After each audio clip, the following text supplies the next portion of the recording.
باز ملګرو د دې انهیلر باره کې پوښتنه کړې ده چې دا انهیلر سر روژه ماتیږي که نه ماتیږي. محترمو مسلمانانو، انهیلر خو به تاسو پیژنئ، هغه د ساه پمپ ته ویلی کېږي چې بعضې د نفس تنګۍ او ساه تنګي مرض چې څوک لري نو هغه استعمالي. هغه چې دا پمپ خوله کې داسې زور کې دباوي کې نو د دې په توسط سره د هغه دا مرض او نفس تنګي کې لږ کشادګي او پراخوالی راځي. نو یو داسې مریض دی چې هغه انهیلر استعمالي، آیا دې سره د هغه روژه ماتیږي که نه ماتیږي؟ د انهیلر سره بالکل روژه ماتیږي، ځکه چې انهیلر کې داسې غازات دي باقاعده په حلق کې محسوسیږي او دې سره بالکل روژه ماتیږي.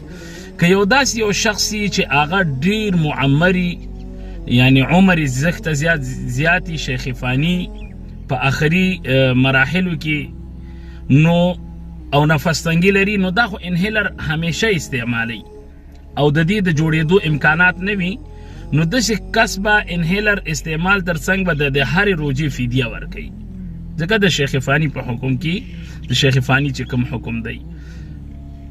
او که چیرته داسې نه وي، شدید مریض وي، ځوان جان وي، خو د انهیلر استعمال ته انتهایی زیات اړتیا لري، که دا چیرته نه استعمالي نو په دې باندې به نفس تنګي راځي او دا ځوان جاني، داسې نه چې بوډا وي.